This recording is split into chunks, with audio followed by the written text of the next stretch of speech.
Diego Lopes might be the ballsiest man in MMA right now.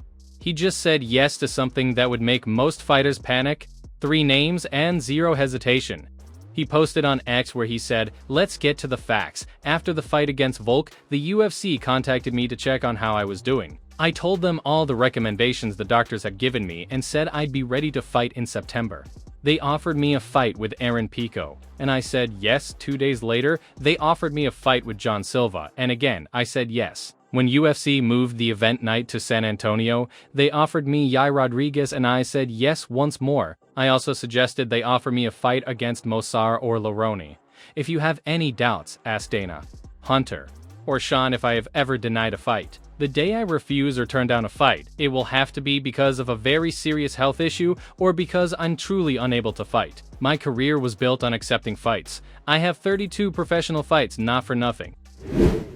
Julianna Peña just spoke out after losing her bantamweight title to Kayla Harrison this weekend. She shared a heartfelt statement on Instagram, and here's exactly what she said. "Thank you to the fans who lifted me with your love and encouragement during this fight camp. I love you all and feel so grateful for all the support and energy you guys give me. It truly means the world. I'm sorry I wasn't able to get the job done. I'm super disappointed, but hats off to Kayla on her win. Time to get healed up and get ready for her next fight because I'm calling dibs on the winner." Tom Aspinall recently showed Paddy Pimblett a piece of graffiti in his city that didn't sit well with him. It's shite. It's absolutely shite. Look at that! Look at this man here. Face isn't that bad, what it is. No, the face is alright. Why am I in fancy dress? But the body's cartoonish, isn't it? Why am I? Yeah, but why am I dressed like that? Never seen him pout like that before. I know, what's the pout? Well, to say, like, what the f***'s going on with I the don't background, know. look? No idea. As soon as I seen it, I was like, I don't want that on. Get it off. And they were like, oh, he's spent 20 grand on it now. We're keeping it. 20 grand? It was either 10 or 20, I can't remember. Well, you look like Maximus out of Gladiator. I've only just noticed the pout because you said to tell you like that. I know, don't get it. Lad, I've never seen you do that either. I've done that from time to time. So there's a girl from here as well. She won an Olympic gold medal. She's got one up there, and hers is sick. Like realistic. Yeah. But that's a little bit cartoony, isn't it? It's very cartoony. Jon Jones just revealed the secrets behind his iconic spinning elbow during training in Thailand, breaking down every detail that made it one of the most memorable moves in MMA history. As a southpaw fighter, what I'll do is I'll lead with a straight right, just to throw something up in the air, just to distract him. I'll step insert inward like a reach, like I'm gonna reach here, and then I'll come here, boom, and it just works really well. That's against a southpaw fighter. I'll give him the illusion that I want to shoot in for a single here, but as I'm doing that, I'll take my back leg and I'll bring it up forward. So I'll be here, I'll do a little tap right here, and then I'll let go and bang and hit him here. Works really good. Now, when it's an orthodox fighter versus another orthodox fighter, orthodox versus orthodox, I'll jab just to put something in his face. I jab, I tap his leg here, and when he goes to take my backward sprawl, I'm meeting him there. That's the spinning back kick. Francis Ngannou is back in Las Vegas and already training, and according to his coach Eric Nixick, the only fight he's eyeing right now is Jon Jones. I saw one little like clickbait thing. It was like Francis Ngannou negotiating with UFC. Yeah. And I'm like, bro, it was, and Francis sent me that. Yeah. He's like, Bubba, did you say this? I'm like, no, not even close. Yeah. So this wasn't ever me speaking on behalf of Francis. This was me speaking on behalf of us being fans. Right. Not even Francis's coach. Right. It's like, dude, this is what we would all love to see. Right. As a fan. Right. Right. What can these possibilities be if Francis is in that fold? Right. What matchups are out there that make sense for us? And it's always been Francis always wanted to fight Jon. Yeah. And it sounds like Jon was right on board with that too. Yeah, finally, after 5 years. 2021. Yeah. I would hate to see us come and just leapfrog Tom, right? Sure. Right. That's the only thing that motivates Francis too. I would assume so. I don't want to speak for Francis, but like that's the fight. It's Jon and Francis. Yeah. Demetrious Johnson just shared his thoughts on what's next for Sean O'Malley after the loss. Mighty Mouse says he'd love to see Sean fight a few more times, but if O'Malley chooses to retire, he'd fully respect that decision. What's next for Sean O'Malley?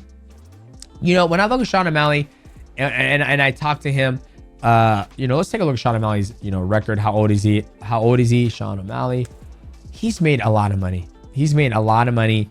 You know, he's on the Mighty Cast. If you guys haven't listened to that, go back and watch it. But when you look at Sean O'Malley, I feel like, I don't know why, I feel like there's something in this game where you just got to keep on fighting, keep on fighting. I mean, if you got all that money, you have an amazing brand, you know, there's just no reason to keep on fighting. If you don't, he doesn't need to fight. You know, there's no reason. He's had another baby. How old is he? He's 30 years old. So I don't know, man. I wouldn't mind to see him, you know, have 2 more fights and call it quits and just walk away in the sunset, do something else, run a gym with Tim. But yeah, man. I mean, I hope we don't see the last one. But if he wanted to retire, I wouldn't have no problem. You know, I mean, he started fighting in 2015. It's 2025. That's 10 years of competing. You know, why not? I don't know. That's just me. I think a lot of fighters, you know, feel like that stick around for a long time. But, you know, that's just me. But I'm excited to see what he does next. But I wouldn't mind if he retired and say, hey, I got enough money. I'm smart with him and invest it. Tom Aspinall just responded to Dana White calling him the guy after UFC 316. And with a big announcement coming soon, here's exactly what Tom had to say.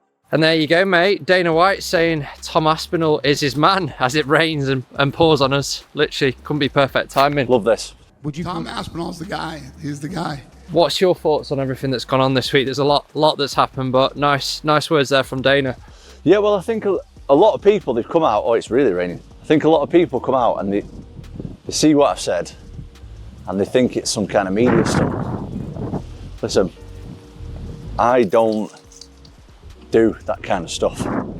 If I'm going to come out and say something, it's going to be informed information. Do you know what I mean? So, as I've said a couple of times, not for me to say. That's beyond my pay grade. I don't announce no fights. I don't announce no UFC news or nothing like that. But there is some coming. There's definitely some coming. So Dana White says I'm his man. We love that. We love that on the channel. And I'm going to go and prove that pretty soon. So it's coming. There will be, I don't want to keep banging on, there will be some news, there will be an announcement. Just stick around and you'll see. And what about Francis Ngannou? You having him? You want some? I've said plenty times, the rain is really coming down on us here. That's it for today's MMA update. Thanks for watching. If you enjoyed the video, don't forget to leave a like, subscribe to the channel, and turn on the notification bell so you don't miss the latest MMA news every day. Could Jon possibly choose Francis over Aspinall? Let us know your thoughts in the comments.